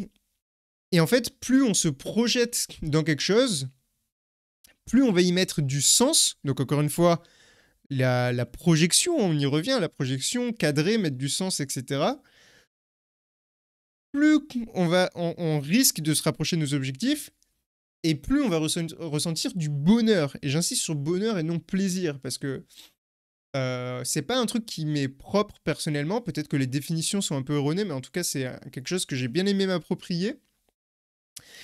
Je fais maintenant bien la distinction entre plaisir et bonheur. Pour moi, plaisir, c'est quelque chose de court terme, de, très éphémère, alors que le bonheur, c'est quelque chose de long terme et quelque chose de construit dans le temps. Ce qui fait que, enfin, le bonheur est constitué de plein de plaisirs, je pense, qui sur du long terme va constituer votre bonheur, mais par contre, il peut y avoir des plaisirs qui ne constitueront jamais votre bonheur, voire au contraire, être antagonistes à votre bonheur. Typiquement, tous les plaisirs un petit peu instantanés qui vont déconstruire votre bonheur. Donc tout ça pour dire que en s'engageant dans quelque chose, en ayant quelque chose de structuré, etc., etc., du fait que nous soyons des animaux sociaux, eh ben, ça va participer à notre bonheur. Donc, encore une fois, dans l'engagement, on retrouve cette notion de bonheur. Et ça, c'est... Voilà, je sais pas, évidemment, il y a d'autres bénéfices, mais est-ce que... Je pourrais m'arrêter là. Est-ce il y a de meilleurs bénéfices, au final, que d'être heureux? Voilà, dites-le moi, hein. S'il y a mieux que d'être heureux, je sais pas ce qu'il vous faut, en fait. Ensuite, l'engagement, ce n'est pas un frein, c'est un tremplin. Et ça, c'est un réel bénéfice aussi. C'est un tremplin parce que il faut voir la chose comme qu'est-ce que mon engagement va m'apporter. Et encore une fois, je vous ai dit, ce que ça va vous apporter la plupart du temps, c'est de l'apprentissage, de la connaissance. Je bois une gorgée.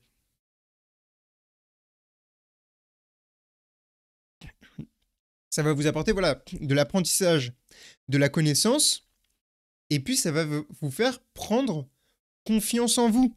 Enfin, évidemment, si vous avez 10 000 échecs, ça peut taper votre confiance en vous. Mais si vous voyez ces échecs comme des apprentissages et que vous faites dans la balance, encore une fois, le pour et le contre de ce que vous avez appris versus ce que vous avez perdu, eh ben normalement, ça devrait vous remettre confiance en vous. Qu'est-ce que vous avez appris? À quel point vous avez progressé en faisant telle ou telle chose? Donc, voilà, pour certains, l'engagement, ça peut être un frein en se disant bah mince, maintenant que je me suis engagé, je vais plus découvrir d'autres choses, je vais plus évoluer. Alors qu'en fait, ben, c'est un tremplin parce qu'on va découvrir de nouvelles choses. Et souvent, d'ailleurs, c'est bien que j'ai dit ça, j'ai même pas fait exprès, mais de nouvelles choses. Ok, on va essayer de distinguer nouvelles choses et choses différentes. Apprendre des choses différentes, c'est des choses qu'on a déjà vues, mais fait avec quelqu'un ou de manière différente. Exemple, je suis caissier à un endroit, je change d'entreprise, je suis caissier dans un autre magasin, je fais quelque chose de différent. C'est pas nouveau, évidemment il y aura peut-être des choses nouvelles et ça va vous paraître nouveau, mais c'est juste différent. C'est différent parce que vous serez toujours caissier. Les grandes lignes de cette fonction seront toujours les mêmes. Maintenant, vous êtes caissier dans votre premier magasin. On vous propose de devenir chef de rayon ou manager ou un truc comme ça suite à vos différentes années. Et là, c'est nouveau. C'est tout nouveau, ce n'est plus le même métier. Et donc, en fait, on voit que l'engagement, le fait d'être resté dans votre première entreprise pour progresser, vous a ouvert de nouvelles choses et non pas des choses différentes. Dans les relations, c'est pareil. Vous avez le choix entre coucher, par exemple, je vais parler un peu crûment, mais vous avez le choix entre coucher avec 10 000 personnes, ça sera différentes choses, puisque chaque personne va être unique que vous rencontrez, etc. Mais ça ne sera pas de nouvelles choses, alors que vous avez le choix de découvrir de nouvelles choses, par exemple, en vous investissant dans une relation, et ben vous verrez que tout ne tourne pas autour, par exemple, du sexe, et que vous allez construire, développer, vivre avec quelqu'un et découvrir de nouvelles choses, ne serait-ce que, je sais pas d'exemple là qui me viennent, ça tombe mal, mais en gros, vous allez faire évoluer la relation et débloquer de nouveaux paliers, entre guillemets, qui vont vous apporter voilà, des choses que vous ne connaissez pas si vous creusez pas et que vous restez dans des relations superficielles, on va dire. Ok. Alors, elles sont pas forcément bien. Mes bénéfices sont pas forcément bien organisés.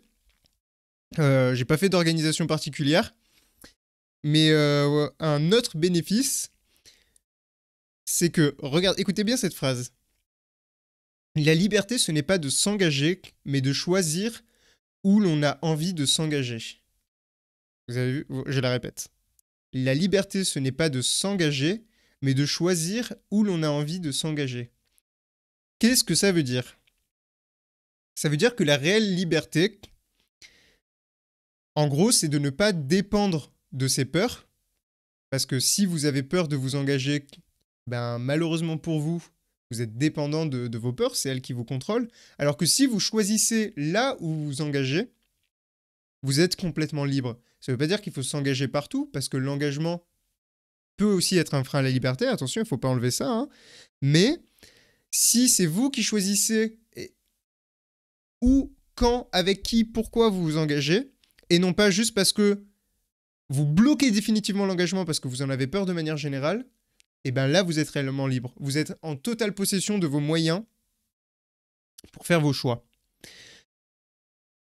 Et donc, j'ai noté que c'est en fait l'audace et la liberté de faire le premier pas, la liberté de choisir ses objectifs. C'est ça, s'engager aussi. Moi, j'ai des objectifs, je sais qu'ils vont me demander des engagements, certains engagements, mais je les ai choisis. Je suis donc libre d'avoir fait ce choix-là. Voilà, c'est cette phrase, et d'ailleurs, je vous invite à écouter l'épisode 1 de Sommes-nous vraiment tous des randoms. Mon cher ami Lucas, que j'interviewais dans cet épisode, a fini l'épisode du podcast sur cette phrase. Alors, je ne savais pas que ça allait m'être utile un jour, j'avais beaucoup aimé cette phrase, et il s'avère que je l'ai réentendue dans un des podcasts, et je me suis dit, mais oui, en fait, c'est évident. Donc voilà, ne soyez pas maître de... pardon, soyez maître de vous-même, et ne vous laissez pas maîtriser par vos peurs, et notamment votre peur de l'engagement qui... Les peurs, elles, sont un réel frein à la liberté. Ok, autre bénéfice, on en a déjà un petit peu parlé, mais c'est le réel, un des meilleurs moyens pour prendre confiance en soi. Comme je le disais, je vais reprendre l'exemple de ce podcast. Je m'étais engagé à le faire avant 2024. Je le rappelle, nous sommes le 29 décembre 2023. Je suis dans les temps, il me reste 3 jours pour publier. Donc même si je suis limite au niveau du timing, j'ai suivi mon engagement. Et pas qu'envers moi-même, hein, j'en avais parlé à des amis et je sais que je sais qu'il y a certaines personnes qui l'attendent, ce podcast. Et, et du coup, c'était un engagement envers moi-même, mais aussi envers eux. Et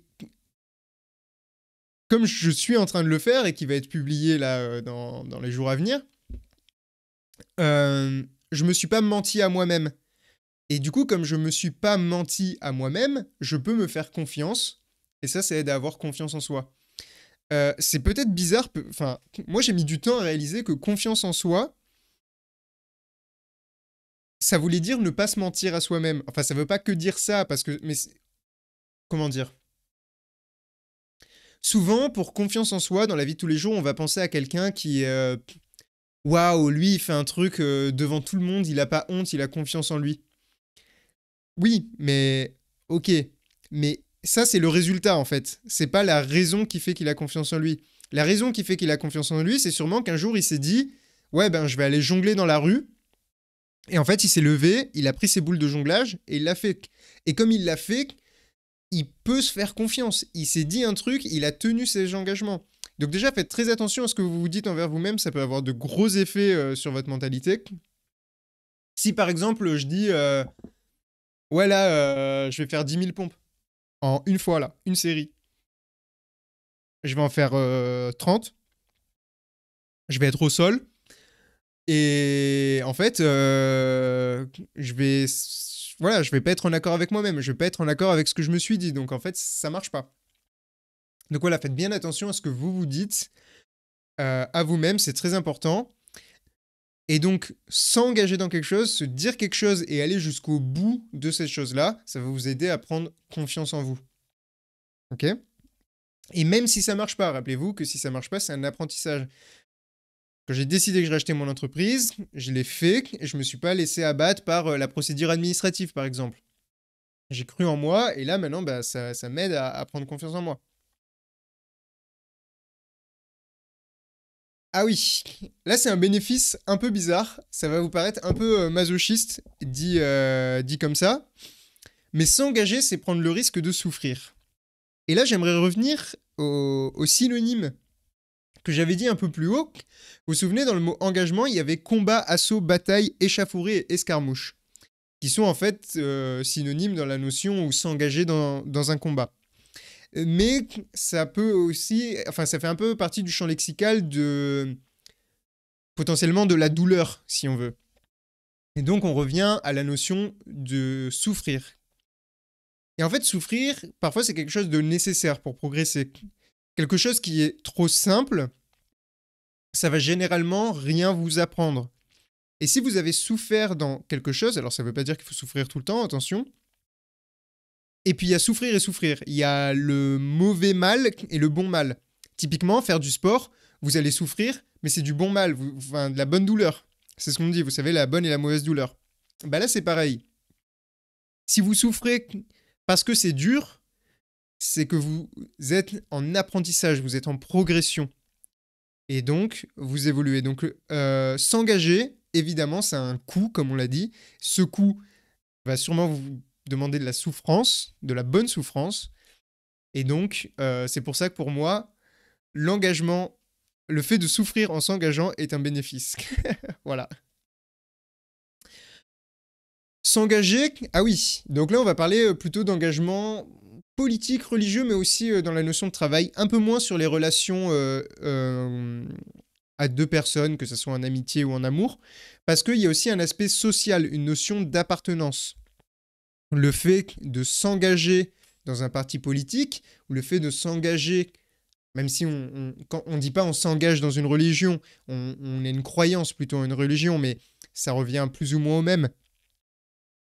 Eh ben, en fait, on va avoir le sentiment d'appartenir à un groupe de personnes, et je rappelle, l'homme est un animal politique, il a un besoin d'appartenance à la société, de faire partie d'un groupe, etc. Et ça va vous donner du sens dans vos objectifs, ça va vous aider à suivre la bonne voie, à vous orienter dans votre vie, choisir les combats que vous voulez mener, etc. Et ça va aussi vous permettre de trouver potentiellement des gens qui vous ressemblent, de vous guider et de permettre de vous engager dans d'autres choses derrière, qui pourraient aussi vous tenir à cœur.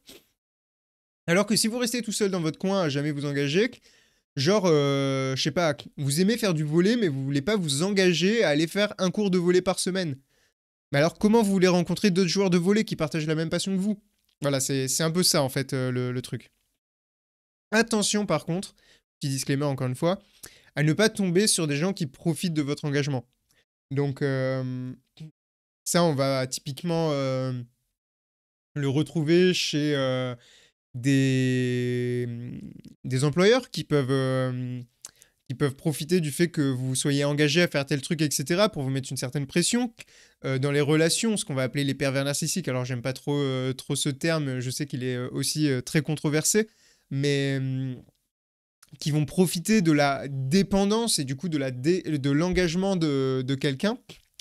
Donc voilà, faites attention à vous, mais toujours est-il que s'engager, il y a un réel aspect social de s'entourer des personnes qui ont la même mentalité que nous.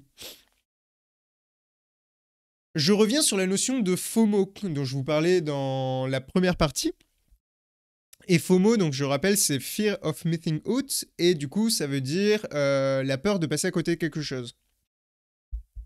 Et je vous disais que quoi qu'il arrive, dans votre vie, vous passerez à côté de choses. Parce qu'en fait, quoi qu'il arrive, on peut pas tout faire. En fait, on peut pas tout faire. Moi, je suis quelqu'un de très curieux, par exemple. J'ai souvent envie de faire plein de trucs, etc. Et souvent, dans ma vie, j'ai eu tendance à dire, et c'est toujours le cas, je suis connaisseur en tout, expert en rien. Et là, on revient sur la notion de découvrir différentes choses, mais pas de nouvelles choses. Pourquoi je dis ça? Parce qu'en ne vous engageant pas, et je l'expliquais un peu plus auparavant, c'est que vous allez découvrir uniquement les choses de manière superficielle. Par exemple, si vous faites 1 an de chaque sport, Bah très bien, vous allez faire 1 an de chaque sport, vous allez avoir les bases dans tous les sports, mais vous ne serez jamais expert, vous n'aurez jamais les connaissances qui vous permettent de, comment dire, de découvrir la complexité de quelque chose. Typiquement, moi pendant longtemps j'ai su jouer aux échecs, je connaissais les règles, mais c'est en commençant vraiment à m'y intéresser que j'ai découvert qu'il y avait plein de stratégies, qu'en fait c'était hyper profond, etc. Alors je suis nul aux échecs, hein, je vous le dis direct, il n'y a pas de débat là-dessus. Je suis absolument éclaté au sol aux échecs, mais juste, j'ai creusé un peu plus en profondeur pour comprendre qu'il y avait tout un univers derrière ça. Et ça, c'est vrai dans tous les domaines. Vous prenez les jeux vidéo, il y en a qui poussent les jeux vidéo à un niveau stratosphérique. On n'est plus du tout sur juste tenir une manette et jouer. Prenez par exemple Tetris, le jeu le plus simple du monde. Voilà, les meilleurs joueurs du monde jouent avec leurs pieds. Voilà, je vous invite à aller voir, à aller voir les vidéos, mais ils jouent, alors pas que avec leurs pieds, leurs mains et leurs pieds, mais c'est pour vous dire à quel point tout, quand c'est poussé un peu plus loin dans les connaissances, vous allez apprendre de nouvelles choses. Et si on ramène ça à s'engager au travail, si vous restez en fait toujours au même poste, etc., vous n'allez pas découvrir les nouvelles strates de profondeur qui existent dans l'entreprise. Vous n'allez pas découvrir comment fonctionne l'entreprise, etc., si vous restez en bas de l'échelle, entre guillemets. Pareil dans une relation de couple. Si vous vous investissez pas, que vous n'apprenez pas à découvrir la personne, vous n'allez pas chercher à comprendre comment fonctionne l'humain qui est avec vous, etc., vous n'allez pas développer quelque chose de nouveau. Vous allez rester sur des relations et des discussions probablement très superficielles. Donc, quoi qu'il arrive, même en ne vous engageant pas, si vous avez peur de vous engager en vous disant « Ouais, mais je vais louper d'autres choses, etc. » Oui, mais en ne vous engageant pas, vous allez aussi louper de nouvelles choses. Donc en fait, cette excuse marche dans les deux sens. Voilà. Enfin, par exemple, moi actuellement, je suis pas marié. Et, ouais, je suis pas un bon exemple, mais prenons quelqu'un qui veut enchaîner les relations courtes, par exemple. Il ne connaîtra jamais ce que c'est d'être marié. Et peut-être que celui qui est marié ne connaîtra jamais ce que ça fait d'avoir couché avec 50 personnes dans sa vie. Mais c'est des connaissances différentes. Et pour moi, il y a quelqu'un qui a développé des connaissances, pardon, des connaissances différentes, et il y a quelqu'un qui a développé des connaissances nouvelles. Les connaissances différentes, je vous rappelle, c'est appliquer plusieurs fois la même chose différemment. Et les connaissances nouvelles, c'est atteindre des choses qui nous étaient alors inconnues. Complètement inconnues. Et donc, je suis assez content de cet exemple que j'ai trouvé là en improvisant, de la notion de connaissances différentes et connaissances nouvelles. Si j'aimerais que vous reteniez un truc, c'est ça justement. Peut-être ça vous aiderait à y voir plus clair dans quel est le réel intérêt de l'engagement et pourquoi c'est pas un frein et pourquoi vous, en réalité, en ne vous engageant pas, vous passez à côté des réelles nouveautés. Hop, hop, hop. Et en plus de ça, ah oui, plus vous répétez quelque chose que vous avez déjà fait, typiquement, le meilleur moyen de se lasser d'un travail ou de se lasser d'une relation, enfin d'un système de relation, c'est de répéter tout le temps les mêmes choses superficielles. Si vous apprenez à découvrir les personnes, et ça typiquement, regardez vos amis les plus proches, j'espère que vous les connaissez tellement bien que vous découvrez encore des choses sur eux, et les choses que vous découvrez sur eux, c'est minime. En fait, c'est des choses que pas beaucoup de gens savent, vous voyez. Et c'est là où vous vous dites « Ah, c'est une chose nouvelle ». Et en plus, je fais partie d'un nombre de personnes très restreint qui savent ça sur cette personne. Là où, si vous parlez, si vos amis, c'est juste des connaissances de soirée à qui vous avez parlé une fois, vous connaissez leur nom, leur prénom, et en fait, ça n'a pas d'intérêt. Et donc, l'effet que ça va avoir, c'est la lassitude. Je sais pas si vous êtes déjà lassé de rencontrer des nouvelles personnes, mais de manière non approfondie. Genre, moi je sais que maintenant, je préfère connaître moins de personnes, mais les connaître bien, que connaître 1000 personnes et les connaître peu. Ça semble peut-être assez logique, ou pas du tout, peut-être pour certains, je sais pas. Mais voilà, et pareil, si j'enchaînais les métiers de caissier, par exemple, je vais reprendre cet exemple de caissier, je sais pas pourquoi je prends ça, mais peut-être parce que ça parle à tout le monde, ça va me lasser. Alors que si je me dis, ok, je reste caissier 5 ans ici, et je pense avoir une promotion après 5 ans et être à un niveau supérieur, je vais découvrir quelque chose de nouveau. Alors que si j'enchaîne qu'essayer un endroit, qu'essayer un autre endroit, qu'essayer un autre endroit, qu'essayer un autre endroit, je vais peut-être pas progresser. Voilà. Donc c'est juste, encore une fois, ce sont des exemples, c'est un peu vulgarisé, mais c'est pour vous donner des pistes de réflexion pour juste y réfléchir. Hein. Je dis absolument pas que tout ce que je dis, c'est la vérité. Je dis juste qu'il faut y penser. Voilà, il faut y réfléchir. Et d'ailleurs, n'hésitez pas, je fais une petite pause, ça fait déjà 1h30 que nous sommes ensemble environ. Je vous rappelle de mettre 5 étoiles sur Spotify, Apple Podcast, Deezer et compagnie, d'aller liker sur YouTube, de vous abonner, de suivre le podcast, etc. Et notamment, là où c'est possible de mettre des commentaires, laissez-moi un petit commentaire un peu pour me donner votre avis sur l'engagement. Est-ce que vous-même vous ressentez cette peur de l'engagement? Est-ce que, au contraire, pour vous, vous êtes convaincu que l'engagement c'est un frein? Voilà, est-ce que les pistes de réflexion que je vous donne vous semblent intéressantes? Est-ce que ce que je vous dis, ça vous semble pertinent? Est-ce que j'oublie des choses? Voilà, je suis très ouvert là-dessus. Peut-être que moi aussi, je suis trop fermé dans mon idée et que c'est pas fou. Donc voilà, n'hésitez pas à me le dire. Et enfin, le dernier bénéfice. Alors, je vais pas rentrer dans les détails parce que c'est un sujet qui mériterait un podcast entier, qu'il y a de plus en plus de trucs, etc. Mais on revient à plaisir et bonheur. Vous vous en souvenez, je vous ai dit plaisir court terme, bonheur long terme. Je bois une gorgée.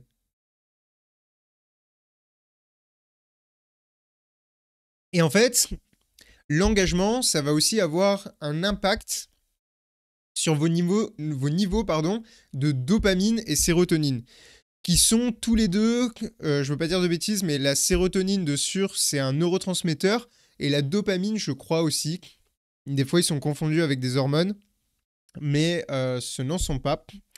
Bref, toujours est-il que c'est en gros des molécules de votre corps qui vont avoir différents effets à la fois sur votre psychologie, mais aussi sur votre physiologie de manière générale. J'ai pas envie de rentrer dans les détails, mais sachez que souvent la sérotonine est associée au bonheur et au long terme. Et que vous engagez, ça va avoir un impact vraiment positif, à la fois sur votre ratio de dopamine et sur vos seuils de dopamine. Donc je vous invite à aller écouter des trucs là-dessus. La dopamine qui est beaucoup plus associée au plaisir instantané. Hein. Mais qui reste essentielle pour le bonheur long terme, la dopamine. Attention, faut pas tout n'est pas tout blanc ou tout noir.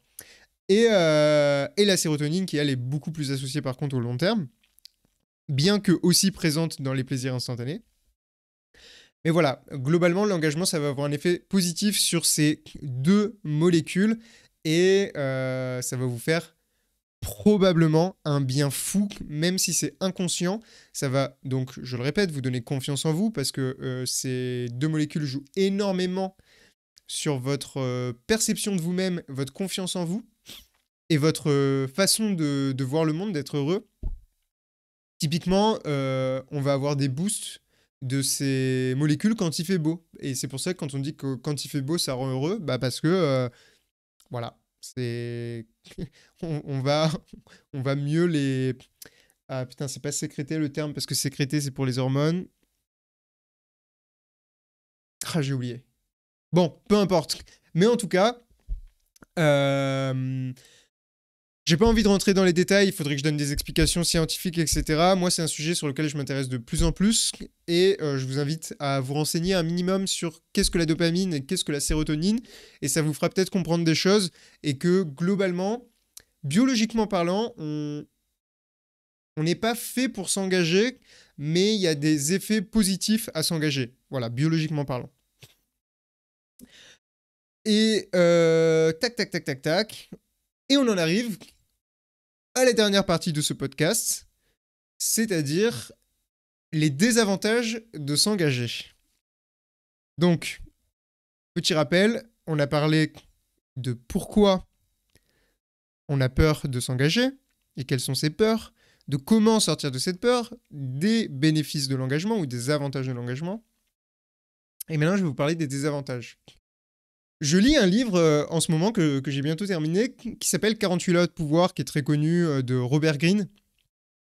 Voilà, généralement, les gens, quand je leur dis ça et qu'ils n'ont pas lu le livre, ils disent ouais, tu veux du pouvoir, nanani, nanana. Bon, écoutez, lisez le livre en fait, et, on en reparle quand vous aurez lu le livre. Voilà. Mais donc, dans ce livre, il évoque 48 lois de pouvoir, et c'est structuré tout le temps pareil. Il montre des exemples de respect et de violation de ces lois. Il parle ensuite des clés du pouvoir, et ensuite il parle de... Mince, j'ai perdu le terme, mais de l'opposition un peu, des cas contraires, des cas où la notion de pouvoir en question est un mauvais exemple. Et plusieurs fois, pour certaines clés du pouvoir, il dit il n'y a pas de contre-exemple à cette notion. Et parce que c'est vrai, c'est-à-dire que vous verrez dans les moments où il parle de... Enfin, où il dit ça... Ok, je vais restructurer un peu mes propos. J'aurais dû prendre un exemple. Admettons, je vais vous dire n'importe quoi, notion numéro 8, soyez toujours à l'écoute des gens qui vous veulent du bien. Voilà, je dis n'importe quoi, c'est pas du tout une des lois de pouvoir, mais c'est un truc qui me passe par la tête. Bah, il n'y a pas forcément de contre-exemple. Si quelqu'un vous veut du bien, il faut être à l'écoute. Voilà, en gros, c'est juste pour vous dire ce truc. Et ben là, un peu à la même manière que ce livre, pour moi, il n'y a pas de réel désavantage à s'engager. Parce que comme je vous l'ai dit, quoi qu'il arrive, on progresse en s'engageant, et dans le pire des cas, on se désengage. Voilà. Donc, pour moi, c'est quelque chose pour lequel il n'y a aucun risque, aucun désavantage.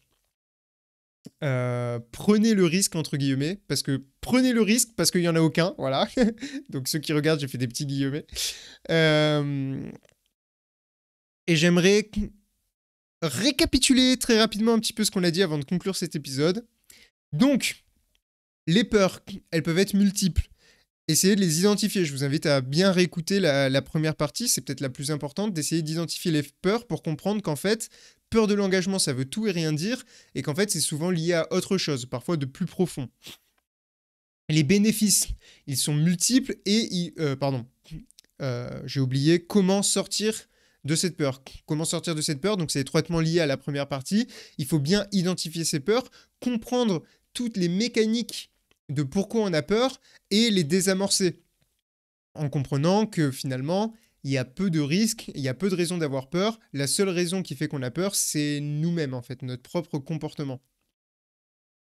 Les bénéfices de l'engagement, ils sont multiples, comme vous le verrez. Ils vont vous aider à prendre confiance en vous, à probablement atteindre plus efficacement vos objectifs, etc.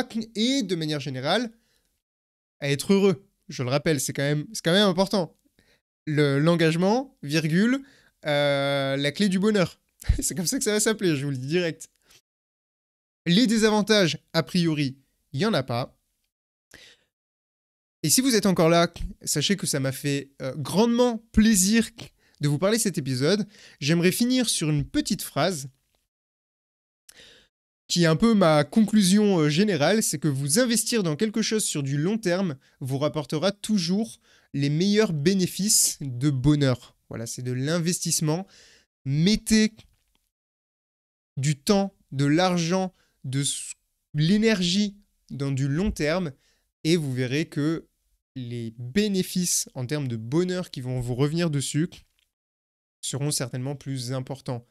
Évidemment, vous pouvez vous amuser à investir à risque dans des choses courtes, comme l'investissement en bourse, par exemple, voilà.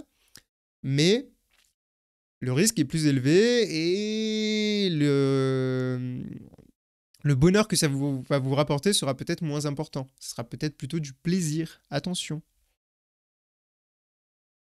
Ça fait 1h38, je pensais pas que ce podcast allait être aussi long, il y avait beaucoup de choses à dire. Ça m'a fait vraiment, vraiment plaisir de parler de ce sujet, j'en avais vraiment envie. J'ai fait un package parce qu'en fait, pour moi, engagement, ça regroupe plein de notions, notamment le bonheur, le plaisir, comme on en a parlé, les peurs, la confiance en soi, etc. Et tout ça, c'est un package qu'on peut mettre dans l'engagement. Si ça vous a plu, je le répète à nouveau, lâchez 5 étoiles, des petits likes, partagez autour de vous, etc. Merci à tous ceux qui ont écouté jusqu'au bout. Et écouter un podcast de plus d'1h30 avec ou sans interruption, peu importe, c'est quand même déjà un engagement. Voilà, rappelez-vous-en. Et merci à vous tous de votre soutien.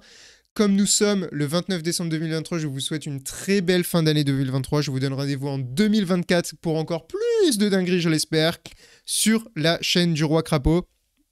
Merci à tous. Bonne fin d'année. Bisous, bisous. Ciao.